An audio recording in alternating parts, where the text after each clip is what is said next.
Fala galera, depois de um tempo aí sem gravar vídeos, estava faltando o vídeo Top Notch, unidade 8. Aí alguns alunos me lembraram que estava faltando essa unidade para você aí que tem acompanhado o canal, ok? Vamos para o resumão da aula 8, Unit 8, Home and Neighborhood. Essa unidade, ela trata, como o título diz, de casa e vizinhança, tá, ok? É isso que quer dizer Home and Neighborhood.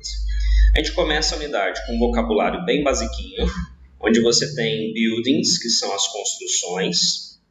E uma coisa muito importante é você saber a diferença básica, aqui logo no começo, entre house, apartment building e office building. Então, a house é uma casa, an apartment building é o prédio residencial e an office building é o prédio comercial, tá ok?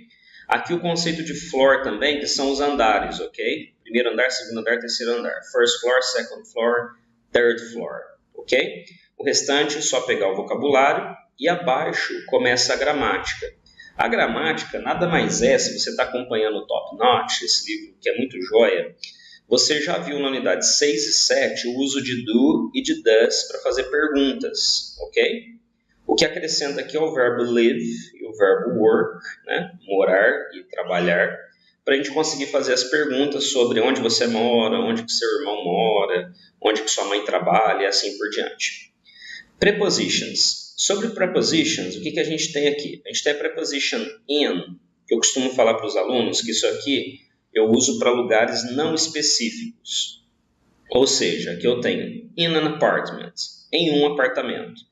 In a house, em uma casa. In an office, em um escritório. Mas não são lugares específicos, ok? Então, só com essa informação, por exemplo, aqui, eu não consigo chegar num lugar específico, ok? Agora, o uso de at, que é a próxima preposição, aí sim, o at é bem específico. Então, por exemplo, na primeira eu tenho um número, eu tenho aqui o número da casa e a rua. Então, quando eu dou um endereço específico, eu uso at, ok? Outra opção é quando eu dou o nome do local, igual aqui, at Brook School.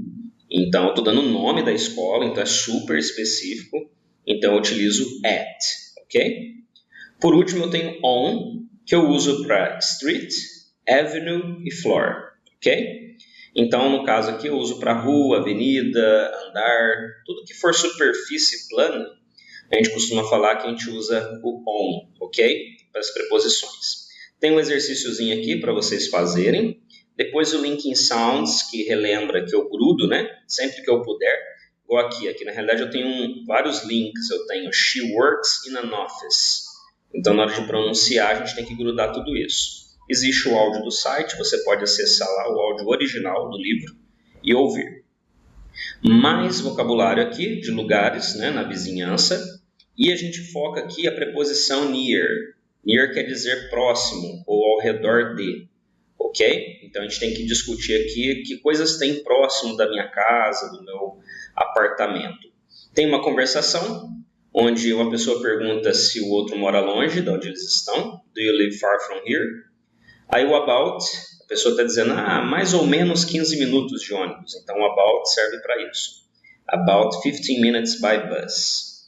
E aqui essa perguntinha que é se a minha vizinhança é boa, se é legal, o que tem lá perto, né? E aí você vai responder, o meu apartamento fica perto disso e daquilo. My apartment is near a park and a mall. E aí o outro responde também o que tem perto do apartamento dele, né? Nesse caso aqui a gente vai depois fazer a conversação utilizando, né, o seu bairro e o que tem próximo dele. Inclusive dá para a gente continuar aqui usando algumas perguntas para perguntar se lá tem bons restaurantes. Are there good restaurants? Aonde que você faz suas compras lá? Where do you go shopping? Ok?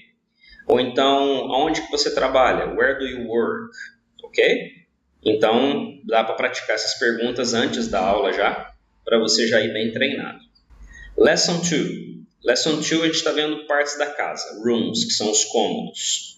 Conceito importante, upstairs é a parte de cima da casa, downstairs é a parte de baixo. Então, quando se diz que alguém está lá em cima, she is upstairs. Não, ela está lá embaixo, she is downstairs.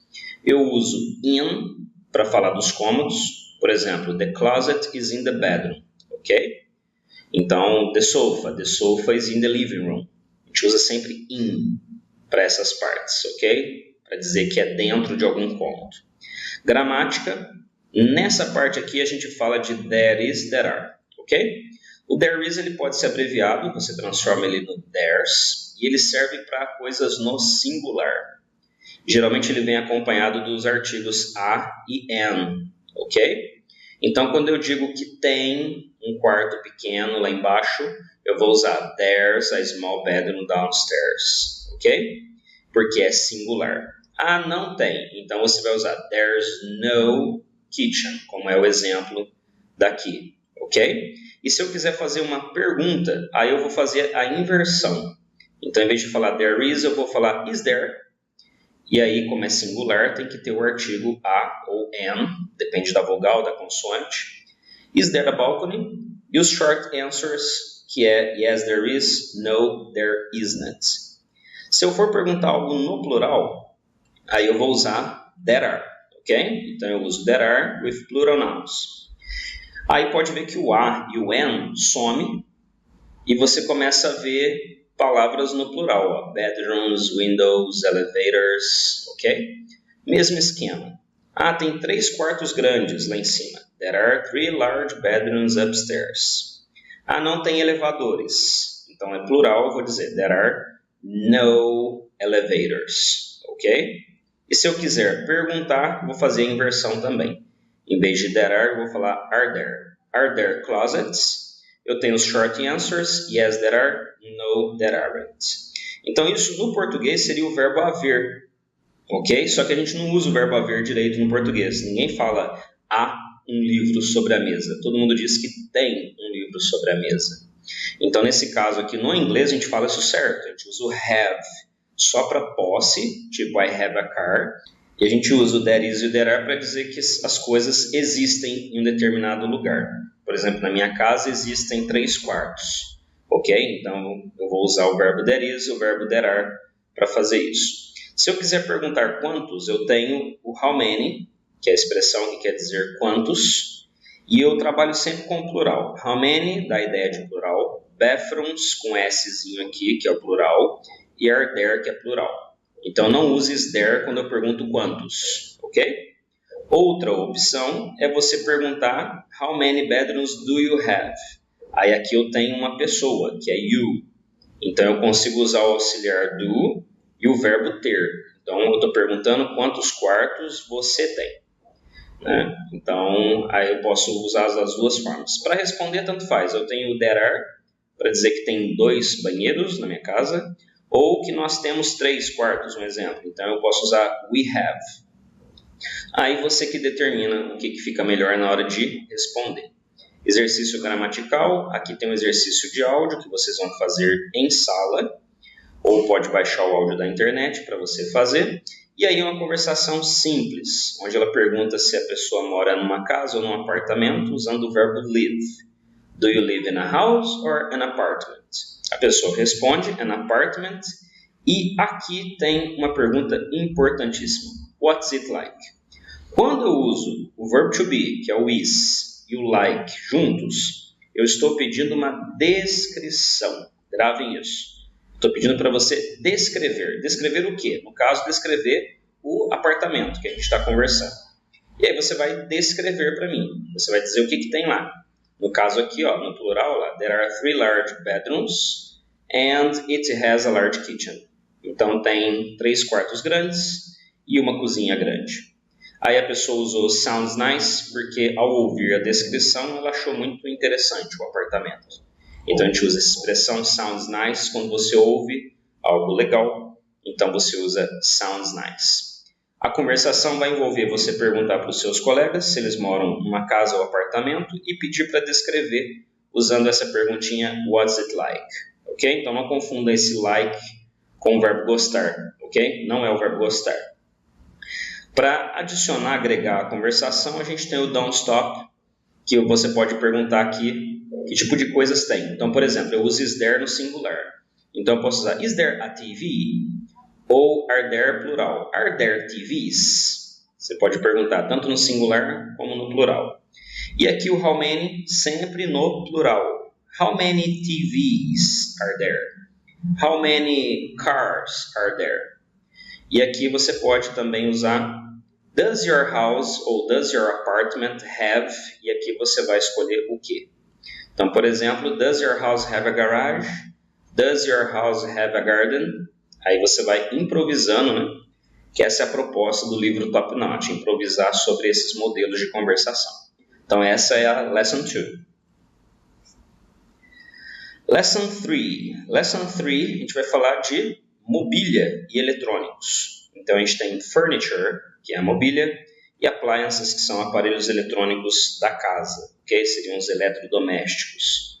Você tem um vocabulário todo para memorizar, um exercício de áudio, que vai pedir para você pôr os cômodos da casa, e aí a gente tem uma conversação, que é onde você dá a sua opinião sobre um determinado item.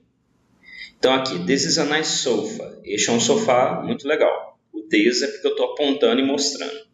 What do you think? O que você acha? Verbo think, pensar, achar. Aí você diz, actually I think it's beautiful. Ou você pode usar, né, algum dos adjetivos que estão aqui do lado, na hora de improvisar. Então você me diz o que você achou do sofá. E a lâmpada? What about this lamp? Lâmpada ou abajur, no caso. Aí aqui a gente tem I don't know, I'm not sure, para uma resposta neutra. Sei lá, não sei, não tenho uma opinião sobre o assunto. Ou você pode usar I like, I don't like, ou usar a mesma estrutura aqui de cima. I think it's beautiful, I think it's great, I think it's ugly. Aí você vai usando as opções que tiverem a ver com a sua opinião. O livro traz algumas fotos e você vai falar sobre cada um desses objetos, ok? Então essa lição é bem levinha, né? Porque a gramática maior ela ficou do lado nas lições anteriores, né? Passando então para o extension, a gente tem um texto, você vai interpretar e responder embaixo as colunas de acordo com as informações. Tem o Grammar Booster, vocês já estão acostumados lá na página 140, 140, é só fazer os exercícios. Em resumo, essa é a gramática da lição, eu espero que vocês tenham gostado, aproveitei para curtir o canal, compartilhar com os amigos, and see you, have a nice day.